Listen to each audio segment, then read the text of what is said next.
Assalamualaikum warahmatullahi wabarakatuh. Kembali di sini Madia akan menganalisa. Untuk kali ini yang Madia analisa yaitu argumen-argumen dari sang debater ini. Karena argumen sang debater ini banyak yang mulai melenceng dari konteks argumen orang-orang gitu loh. Banyak yang melenceng dari konteks suatu pandangan baik dalam pandangan ajaran Islam maupun dalam pandangan ajaran dia sendiri gitu loh. Mari kita cek dulu apa yang ingin disampaikan oleh sang debater mengenai ustadz kami yaitu Insan Mokoginta. Karena dari judulnya ini dia bilang stres, ya nggak ada yang stres sang debater. Dalam ajaran Islam itu tidak ada istilah stres kalau ngurusi hal begitu. Karena Insan Mokoginta ustadz kami itu sudah mempunyai yang namanya Yayasan Mu'alaf Center. Itu sudah dihandle. Udah banyak yang bisa menyelesaikan masalah-masalah hal-hal biasa kalau dalam murtad maupun kafirun, orang jadi murtad, orang jadi mu'alaf itu sudah biasa. Karena bukan hanya satu orang yang diurus. Itu banyak ribuan orang yang terjadi. Ada yang bisa jadi mu'alaf, ada yang jadi murtad. Itu silih berganti, itu sudah biasa sang debater. Tetapi dalam hal ini kalau khususnya Yudi ini dia memanfaatkan gitu loh, menipu, berbohong, memanfaatkan seseorang, memanfaatkan yayasan, mengatasnamakan organisasi Yayasan Mu'alaf, tetapi padahal dia bukan dari pengurus Mu'alaf itu gitu loh. Itu yang jadi masalah. Belum lagi kasus-kasus dia yang mau diungkap, yang udah lagi dituduhkan, yang lagi didalami kasus-kasus dia dalam kriminalitas itu. Oke, saya lanjut dulu ya.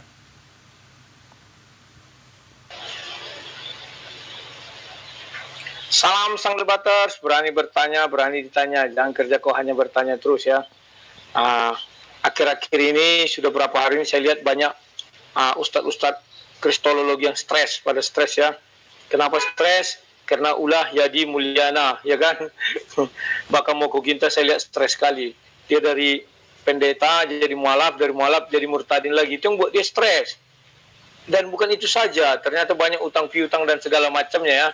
Kita dengarkan dulu apa kata Mokoginta ini ya terhadap kasus ini ya. Saya kira bukan stres sang debater, karena Mu'alaf Center ini sudah ada pengurusnya, sudah ada organisasinya yang mengatur itu semua. Sudah biasa dalam hal ini, ada orang murtad, ada orang mu'alaf, itu udah biasa.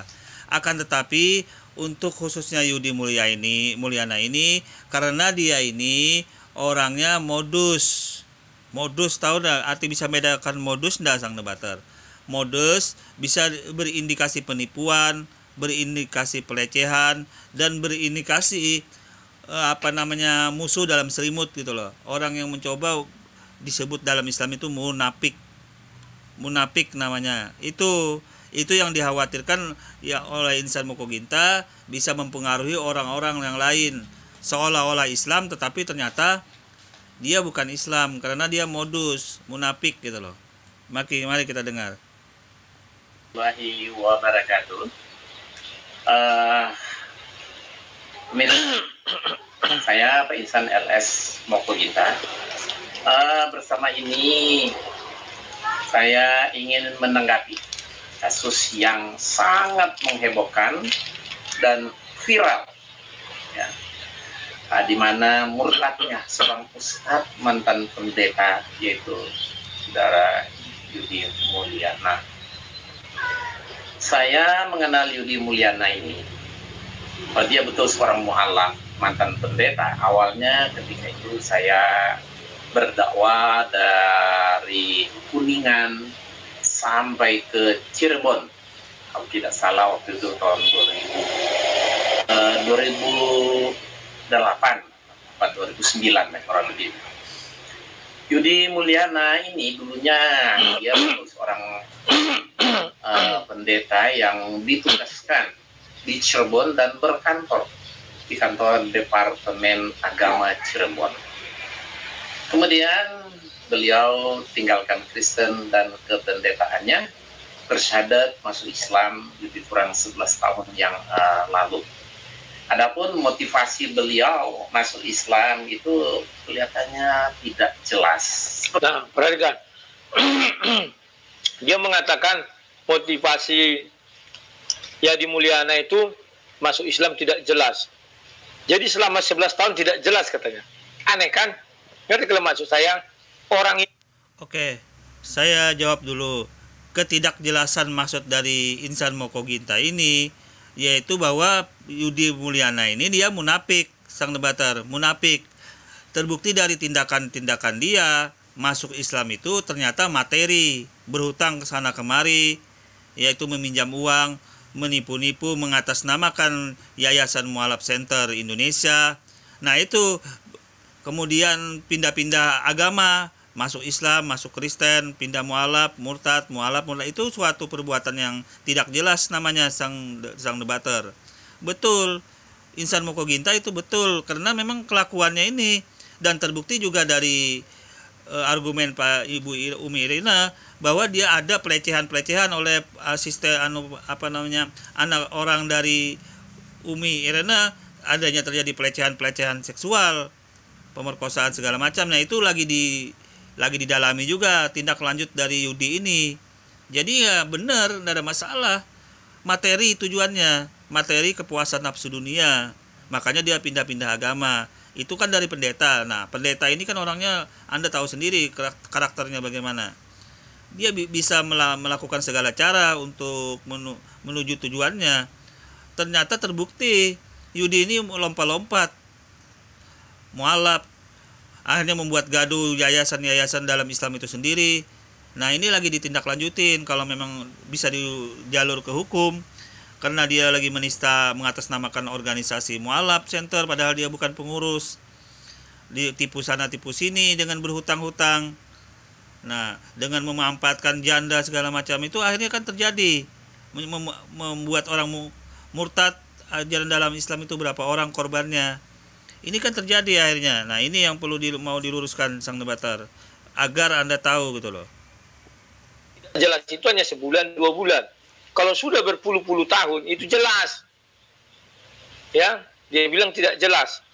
Andai kata Yadi Mulyana masih di Islam, pasti didiamkan aja, dijelas-jelasin ya. Dibawa dia ke sana kemari dakwah ya. Oke, kita lihat lagi apa kata Pak Tua ini. Sepertinya ada sesuatu atau punya masalah ya beliau ini dengan pihak gereja. Nah, singkat cerita beliau ini kuliah di IAIN Cirebon dan sampai mendapatkan gelar S2, maksudnya MPDI, yang katanya justru dia lulusan terbaik. Nah, sekarang dia bilang ada masalah Yadi Mulyadi ini dengan Mulyana dengan gereja. Masalah apa? Kristen tidak pernah mempermasalahkan kayak gitu doh. Orang dia pindah aja. Masalah apa? Ya kan demikian. Sesudah itu dibilang dia ada gelar S2. Masalahnya karena dia lompat-lompat itu sang debater. Kalau dia memang pindah itu artinya jangan pindah-pindah lagi. Kalau dia pindah agama lompat sini nggak jelas, ternyata dia posisinya dalam posisi tidak jelas itu, ternyata dia masih mengadakan ceramah-ceramah, kadang-kadang ceramah di gereja, kadang-kadang ceramah di masjid. Nah itu posisi tidak jelasnya itu gitu loh. Nah makanya Ustadz kami mengatakan bahwa ini orang munafik, bermuka dua. Kalau dalam pisau silet itu bertajam dua, bermuka dua. Ini yang sangat parah, adu domba. Sebenarnya Ustadz kami meluruskan biar kelar urusan ini, tidak sampai menjadi korban orang-orang baik dalam Islam maupun Kristen itu sendiri. Sangat baik Ustadz kami menyelesaikan ini. Yang anehnya Anda sang debater, orang lagi menyelesaikan masalah malah Anda menambah bumbu masalah, olah orang yang menyelesaikan dibully-bully seperti ini gitu loh. Lucu sekali Anda ini sang debater. Nah kalau sudah gelar S2 katanya tidak tahu misi tujuannya apa, kan aneh. Berarti S2 idiot, mau bilang demikian kan tidak. Dan lulusan terbaik lagi. Ya, saya yakin ketika di ceramah-ceramah bilang S2 lulusan terbaik, semua orang sekarang jadi kan demikian ya kawan-kawan ya. Kita lihat lagi apa katanya nih. Karena sangat jarang ada pendeta masuk Islam, ya otomatis dong banyak simpati kepada. Nah, kami yang mualaf mantan Kristen juga ikut bangga dengan kehadiran beliau ini. Nah, untuk itu kami sering mengajak beliau berdakwah bareng kami. Di antaranya yang paling sering mengajak dia dakwah waktu itu ya Brigadier Handono. Dia juga sering saya ajak dakwah bareng ke beberapa kota dan daerah di Indonesia. Nah, karena jarang ada mantan pendeta masuk Islam, ya otomatis kami sengaja kenalkan atau promosikan dia di mana-mana demi untuk syiarnya. Nah, Bapak bilang demi syiarnya. Faktanya adalah pendeta-pendeta itu dibawa untuk apa? Untuk menghujat-hujat Kristen agar orang banyak meninggalkan Kristen. Kan demikian. Bukan seperti itu sang debater. Berhubung ini seorang pendeta namanya siapa namanya tadi yang masuk pendeta ini, maka diajak karena untuk berdakwah biasalah menyiarkan ajaran Islam. Oke. Jadi saya kira tidak ada yang apa namanya itu, ya saya katakan tidak ada yang perlu disangsikan lagi. Yudi ini kan seorang mantan pendeta, jadi ya bagaimanapun dia bisa untuk dijadikan ajang dakwah, diajak apalagi dia mualaf, perlu dana juga untuk kehidupan pribadinya, makanya diajak sekalian berdakwah, ditolong oleh Mualaf Center itu. Sekalian berdakwah, kan tidak ada yang salah sang debater. Kalau Anda mengatakan menghujat, ya itu argumen Anda sendiri, tidak benar gitu loh. Ya, jangan bilang yang siar-siar. Kalau siar-siar dia hanya bicara tentang keislaman. Faktanya apa? Yaya Waloni contoh barang, Bernard Dababan dan lain-lain. Apa mereka bicara tentang keislaman? Tidak. Yang dibicarakan terus tentang Kristen tak bosan-bosannya, tak habis-habisnya. Mereka dijadikan alat. Ya, Pak Moko Ginta termasuk kamu dijadikan alat untuk itu, dan kamu dapat uang daripada pekerjaanmu itu. Ya kan? Dan orang senang, suka, begini bogono, laris. Kalau kalian bicara keislaman, kalian tidak laku. Kalah dengan ustaz-ustaz yang baik-baik itu.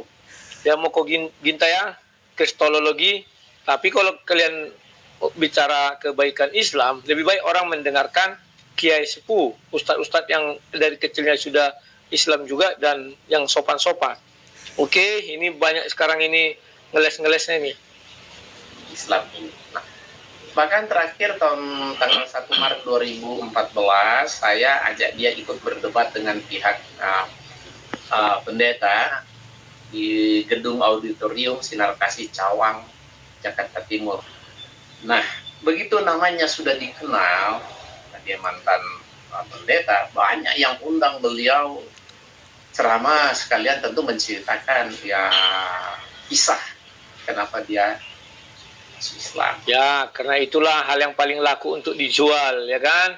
Dia bercerita kenapa dia masuk Islam dan dibumbui dengan menghina-hina Kristen, menghujat-hujat Bible. Biasanya demikian ya Pak Tua ya. Sama dengan Moko Ginta, Yaya Waloni, ya dan lain-lain. Bahkan dia mengaku gelarnya. Udahlah, nggak usah disembunyi-sembunyikan lah. Yang membuat kalian itu nanti rusak sendiri. Kejahatannya selama ini kalian sembunyikan. Nanti begitu dia melenceng, kalian bongkar-bongkar. Nggak sportif kalian, lucu. Nah, mendengar kisahnya, memang diakui banyak orang terharu, bahkan sampai meneteskan air mata. Sampai Bapak Ari Ginanjar Agustian, pemilik HQ Power, menghadiahkan beliau berhaji gratis. Nah, apakah dia seorang aktor yang baik? Sehingga ketika dia memberi kesaksian atau bercerita di hadapan ribuan jemaah atau ratusan jemaah, orang pada menangis katanya kan? Nah, sekarang menangis nggak orang-orang itu? Kalau dia sudah murtad. Tolong dipikirkan baik-baik ya. Terkadang kita pikir menangis ini sesuatu yang hebat. Tidak. Ya, kawan-kawannya. Nah, kita lihat lagi apa kata beliau ini. Tentu saja ini suatu kenikmatan yang luar biasa. Mendapatkan haji gratis.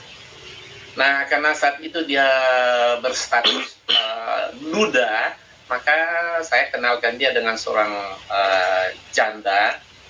Janda ini kebetulan kenalan baik saya yang secara ekonomi ya cukup mapan. Ternyata niatnya bukan untuk dinikahi, ya, tapi dipelorotin harta janda tersebut. Lah, inilah yang dikatakan karena sudah dia murtad dibilang mempelorotin. Andai kata dia belum murtad dibilang ya untuk melindungi janda-janda. Kan demikian. Artinya kalau dia berbuat kejahatan, Pak Moko Ginta juga kan ikut andil. Pak Moko Ginta yang Artinya gini, sang debater, kejelekan sang Pak Yudi ini terbongkar saat dia tidak jelas posisinya ini, posisi antara murtadin atau mualaf. Artinya posisi-posisi yang munafik ini artinya dia nggak jelas. Akhirnya ternyata sifat karakternya terbongkar. Setelah ditanyain korban-korbannya, salah satunya ya janda ini gitu loh. Orang yang sudah mau dijodohkan ternyata dipelorotin oleh Yudi pendeta ini, mantan pendeta ini. Nah itu yang jadi masalah. Ternyata orang ini penuh masalah gitu loh. Itu maksudnya sang pendeta. perkenalkan sama janda kaya atau janda yang mapan. Kan demikian. Berarti misinya jelas. Apa misinya? Ya, masa Pak Moko Ginta tidak tahu Pak Moko Ginta sudah bilang dia membelorotin. Padahal istri-istrinya, suami mempelorotin istri kan biasa. Kenapa jadi fitnah begitu? Uang istri, uang suami, uang istri. Kan harusnya demikian. Kalau dia minta uang sama istrinya, wajar-wajar aja dipakainya uang istrinya, wajar-wajar masih suami istri. Kecuali nggak jadi kawin, ya kan? Dan sekarang kenapa setelah 11 tahun itu baru dibongkar Pak Moko Ginta? Artinya Bapak juga ikut menyembunyikan, ya kan? Dosa daripada Yadi Mulyana ini. Karena kasusnya baru dalam saat-saat ini sang debater terbongkar. Itu masalahnya, kasusnya baru saat-saat ini ketahuan. Tipu daya dari mantan pendeta Yudi ini baru terbongkar saat ini, makanya baru dibongkar juga sekarang gitu loh. Jadi nggak bisa juga kalau dari dulu-dulu karena belum terbongkar, statusnya masih belum jelas kalau dulu gitu loh. Oke? Kenapa disembunyi-sembunyikan? Karena dia waktu itu masih muslim. Setelah tak muslim dibongkar. Pak, justru itu Bapak ingin menceritakan kepada dunia bahwa semua kejahatan itu dilakukan dia ketika dia jadi mualaf. Setelah Kristen kan belum ada, karena baru. Demikian Pak ya? Oke, kita lihat lagi. Puluhan juta rupiah. Kemudian dia menghilang, tidak bisa dihubungi. Begitu juga terhadap saya. Entah berapa juta ya. Hutang dia ngambil barang-barang tanpa dibayar sampai saat ini. Bahkan tidak pernah bisa dihubungi. Nah ini baru sebagian kecil contoh yang terjadi terhadap saya pribadi dan teman saya seorang janda. Dengar-dengar dia itu punya banyak kasus di tempat lain. Nah tentu saja semoga orang-orang yang pernah dia rugikan. Cici, Pak Tua berteman dengan janda ya. Janda-janda kaya kan, janda kaya dibilangnya tadi ya. Salut aku Pak. Akan melapor kasusnya agar supaya dia hukum seberat-beratnya. Nah, kasus Yudi Mulyana ini, si munafik ini, menurut saya ini bukan kasus kecil. Ini menurut saya kasus yang sangat besar. Sebab pelakunya bukan orang biasa-biasa, tapi dia seorang mantan pendeta yang sudah jadi ustadz selama 11 tahun, ceramah ke banyak masjid di berbagai kota di Indonesia, sempat dapat gelar MPDI Master atau S2 di IAIN, bahkan pernah pergi haji. Nah Pak, dia itu membuat kejahatan itu, lagi-lagi saya katakan, bukan waktu pendetanya ya. Jadi kasus ini besar bukan karena dia pendeta mualaf, tapi karena dia seorang ustadz S2, dia pernah naik haji, melakukan berbagai macam kejahatan. Kan demikian? Oleh karena itu, Jadi yang jadi masalah karena dia asalnya dari pendeta sang debater, mantan pendeta, pura-pura masuk Islam dengan tujuan ternyata beda gitu loh. Itu masalahnya. Dia mantan pendeta jadi mualaf, ternyata modus memanfaatkan sesuatu kondisi, tipu sana tipu sini, itu yang jadi masalah gitu loh. Ini yang lagi mau didalamin kasusnya, dan terbukti korbannya bukan hanya Ustadz Insan Moko Ginta, Umi Irene Handono juga jadi korban. termasuk asisten dari pembantu Irina Handlo itu dilecehkan. Kasusnya itu lagi didalami. Belum lagi dia hutang sana hutang sini, menjual organisasi lain juga, organisasi mualaf center Indonesia. Nah itu kan tipu sana tipu sini, adu sana adu sini, itu yang jadi masalah kasusnya ini. Makanya ini lagi didalamin. Ya mudah-mudahan lah secepatnya dia masuk penjara gitu loh, Yudi ini gitu loh. Oke? Ini termasuk pelecehan dan penghinaan terhadap Islam yang dilakukan dengan sadar selama 11 tahun. Oleh karena itu, karena dia murtad secara diam-diam dan dibaptis. Nah, Bapak bilang ini melecehkan. Apa sih yang dilecehkannya terhadap Islam? Ketika dia dari pendeta ke Islam, kami tidak pernah mengatakan dia itu melecehkan Kristen. Santai aja lagi, Pak. Oke, yang dilecehkan ini biar Anda tahu Sang Pendeta, dia diam-diam jadi murtad, masuk Kristen kembali, tetapi dia ceramah kembali dalam Islam, mengatasnamakan Islam. Itu yang maksudnya dilecehkan. Dia ceramah kembali padahal dia sudah Kristen. Ceramah ke berbagai daerah, kemana-mana mengatasnamakan Islam, mengatasnamakan Mualaf Center Indonesia, itu Cirebon, itu yang jadi masalah. Biar Anda tahu, itu yang dilecehkan. Kalau dia sudah jadi murtad, ngapain ceramah-ceramah lagi mengatasnamakan Islam, bahkan mengajak-ngajak orang masuk mualaf, masuk jadi murtad gitu loh, mengajak orang jadi murtad. Itu kan padahal dia sudah murtad, seharusnya nggak usah ceramah-ceramah lagi. Itu yang maksudnya dilecehkan. Oke? Ini aja, dia diam-diam dibaptis. Memang ketika dia bersadat diumumkan, kan tidak juga. Dia pergi menuju pilihannya. Ya sudahlah, berlapang dada lah. Jangan seperti itu. Dan kami pun tidak bangga dia kembali ke Kristen. Kenapa? Ya Bapak bilang dia ada penuh kejahatan. Dan saya yakin sekarang adalah desa-desus dia kembali lagi ke Islam. Kan orangnya pelin-pelan. Ngapain itu orang diperebutkan? Sekali lagi bukan masalah orangnya. Mau pindah kemana aja, mau pindah ke kolong bawah jembatan juga itu urusan dia. Mau loncat sana, pindah agama, itu bukan masalahnya. Sepak terjangnya, Sang Debater. Perbuatan sepak terjangnya ini jadi munafik, kutu loncat namanya Sang Debater. Tetapi dengan kutu loncat ini dia mengatasnamakan ajaran Islam, berdakwah ke sana kemari, padahal dia orang murtad gitu loh.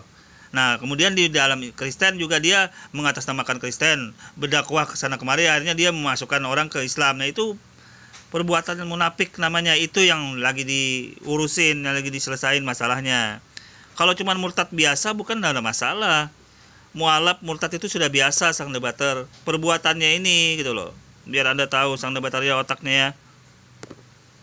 Jadi seorang pendeta, maka saya pribadi mengusulkan kepada teman-teman para aktivis dakwah. Pertama, laporkan kepada aparat semua perbuatan yang melanggar hukum negara maupun sesuai hukum atau syariat Islam.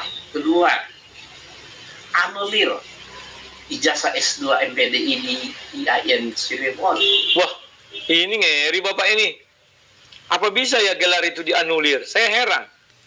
Hanya gara-gara dia murtad jadi dianulir. Saya pernah mengalami ini ketika debat sama Pak Moko Ginta. Dia masih ingat itu.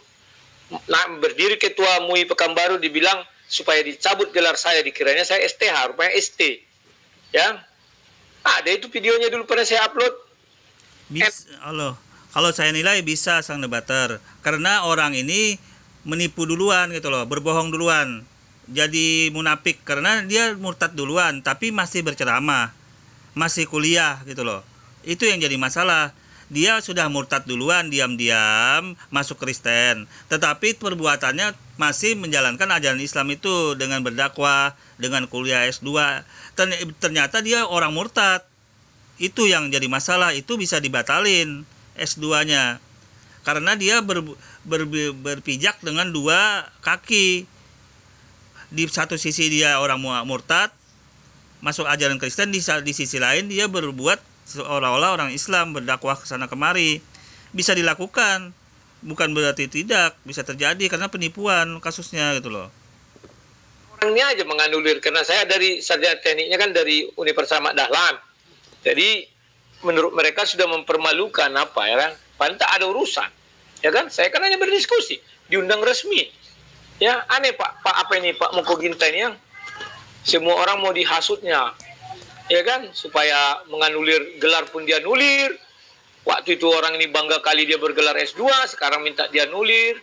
Ya, suka-suka mereka lah, karena mereka ini yang punya apa ini kuliah. Bukan masalah seperti itu. Saya kembalikan lagi, otak Anda harus encer, Sang Debater. Otaknya ada waras. Ini perbuatan Yudi ini, dia murtadnya itu diam-diam. Tetapi di posisi lain dia menjalankan orang Islam, posisi Islam, berdakwah, kuliah, S2 segala macam gitu loh. Tidak diketahui, dan baru-baru ini kejadiannya diketahui bahwa orang ini munafik, seperti silat itu loh, bermuka dua. Jadi ini yang lagi diselesain. Ternyata dia kasusnya bukan itu doang. Kasusnya terjadi pelecehan juga, penipuan, perbohongan, dan segala macam. Ini lagi ditelusuri korban-korbannya. Sudah ada 3 korban-korban yang dilakukan oleh Yudi ini. Lagi dikembangkan terus, karena tidak semua orang mau mengaku, takut terbongkar kasusnya gitu loh. Oke, dilanjutkan lagi. Olehnya dengan cara penipuan juga agar tidak dipakai untuk memurtadkan umat Islam. Lah, kok dengan cara penipuan dia mengambil gelar itu, apa bisa ya? Ditipu IAIN itu, hebat sekali dia menipu.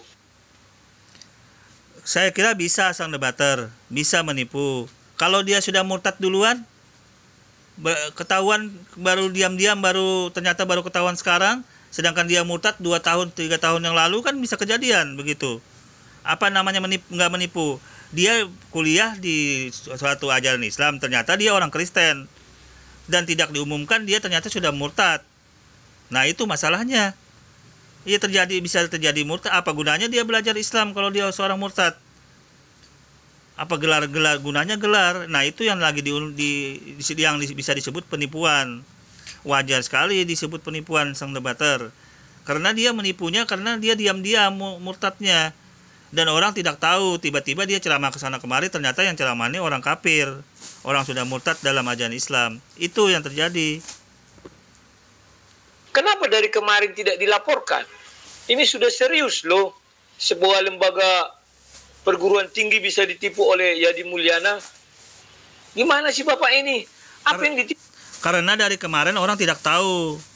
Disangka Yudi tersebut masih Islam, masih orang Islam, mualaf dan masih Islam. Ternyata dia pindah sudah gitu loh. Baru diketahui baru-baru ini. Itu jawabannya, Sang Debater ya.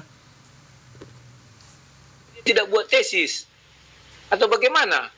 Ya Pak.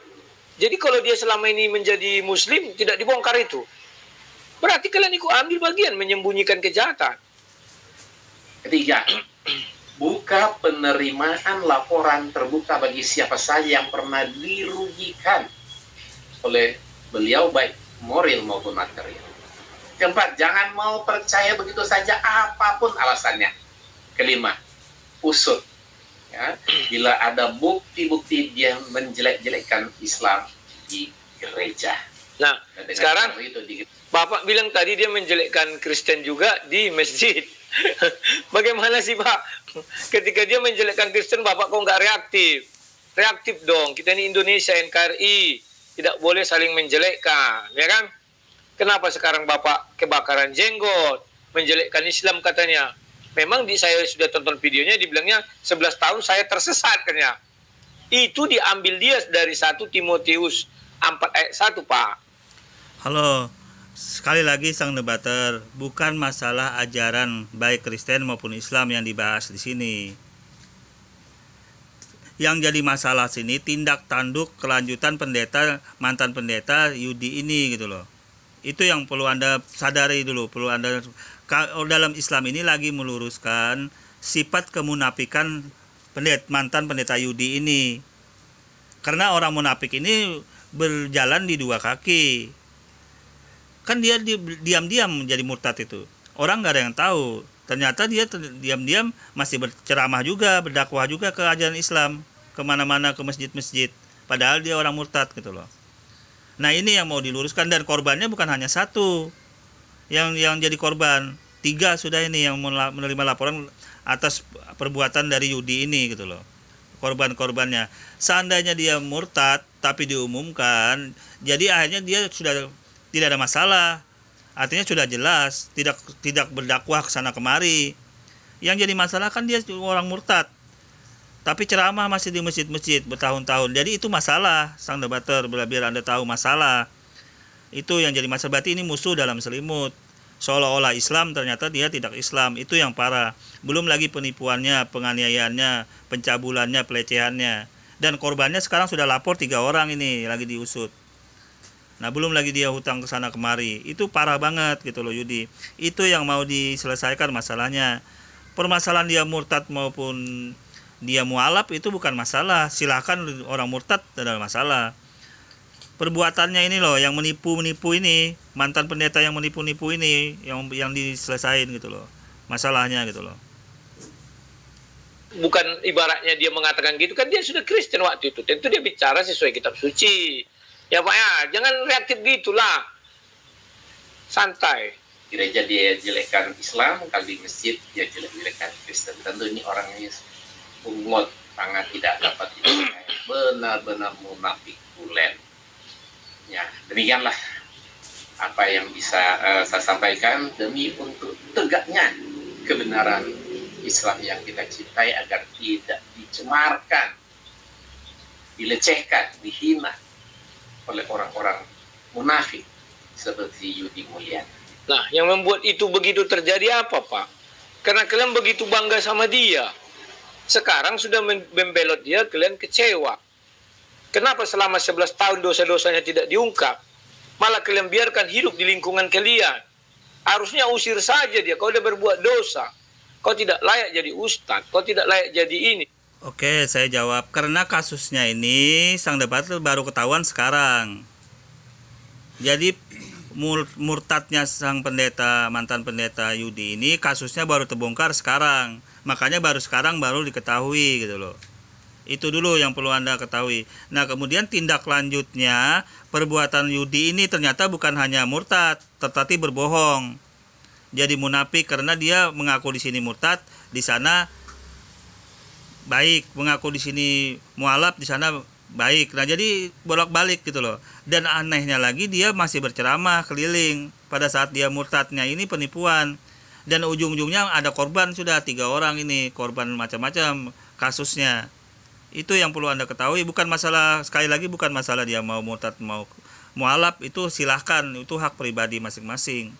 Yang jadi masalah di sini perbuatannya ini ternyata merugikan orang lain, merugikan ajaran agama Islam, karena dia mengaku mualaf, pengurus mualaf center Cirebon, ternyata bohong gitu loh, tidak ada.